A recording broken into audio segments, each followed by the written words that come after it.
অনেকে আমাকে জিজ্ঞেস করে ব্রেন ফুডটা কীভাবে ওকে দিতে হয়, মানে দিচ্ছেন। সো আমি হচ্ছে ওর রান্না করা ওটস হোক, সুজি হোক, সাবু হোক, বা হচ্ছে ওর যে হেলদি ব্রেকফাস্ট বা ইজি সেরেলাকটা বানাই, তো সেখানেই হচ্ছে আমি এখান থেকে 1 চামচ বা 1.5 চামচ মানে কোয়ান্টিটি অনুযায়ী হচ্ছে ওর এই ব্রেন ফুডটা অ্যাড করি। এই ব্রেন ফুড কিন্তু বাচ্চাদের জন্য খুবই ভালো, কারণ এখানে রয়েছে কাজু বাদাম, কাঠবাদাম, ওয়ালনাট, তারপর হচ্ছে আপনার সূর্যমুখী বীজ, কুমড়ো বীজ, চিয়া সিড এবং saffron, original saffron. So that's ওদের ব্রেন ডেভেলপমেন্টের জন্য যে হেলদি ফ্যাটটা দরকার সেটা কিন্তু আমরা এই খাবারটা থেকে পেয়ে যাব। আপনারা অবশ্যই প্রতিদিন অ্যাটলিস্ট 1 চামচ করে হলে ওদের খাবারে অ্যাড করবেন। তো সানায়ার আগেরটা একদম শেষ, আজকে একদম নতুন ইনটেক একটা প্যাকেট খুলবো। আর ওর জন্য রান্না হচ্ছে সকালে রোল ডোস। তো এই রোল ডোসে আমি এখানে 1 চামচ অ্যাড করে দিব, দেন হচ্ছে আমি ওকে এটা খেতে দিব।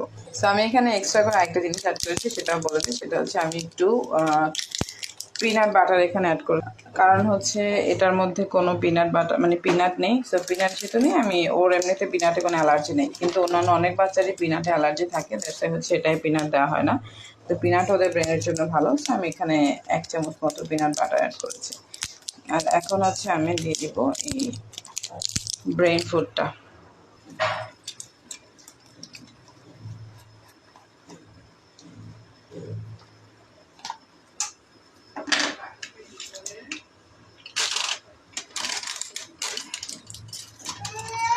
নতুন প্যাকেজিং হচ্ছে আমাদের এই ফয়েলটা অ্যাড করা হয়েছে, আগেরটাই কিন্তু ছিল না।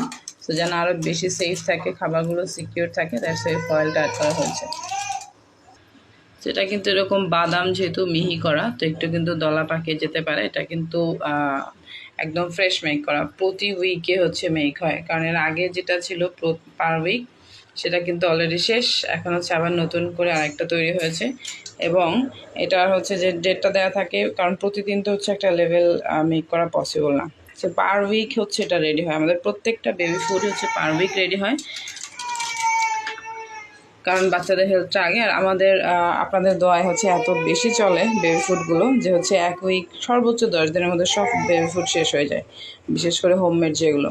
তো দ্যাটস হচ্ছে আবার তৈরি করে নিতে হয়।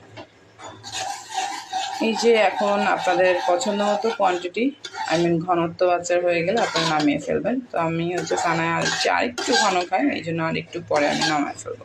তো আপনারা মিষ্টি করার জন্য এখানে যদি বাচ্চার বয়স 1 বছর কম হয় তাহলে একটু খেজুর দিয়ে দিতে পারেন, আর যদি 1 বছর বেশি হয় তাহলে ব্রাউন সুগার বা লাল তাল মিষ্টি যেটা, অথবা হচ্ছে হানি ব্যবহার করতে পারেন। Thank you so much. সেই যে খাবারটা হচ্ছে রেডি হয়ে গিয়েছে, আর একটু বেশি হয়েছে, সেটা আমি খাবো।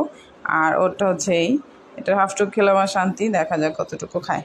সেইভাবে কিন্তু আপনারা আপনাদের যে কোনো মিষ্টি ফুডে ওটস হোক, তারপরে হচ্ছে গিয়ে আপনার সুজি হোক, বা হেলদি ব্রেকফাস্ট বা ইজি সেরেলাক যেটা হোক, সেটার সাথে কিন্তু ব্রেন ফুড অ্যাড করতে পারবেন, বা অন্য ফুডও অ্যাড করা যাবে।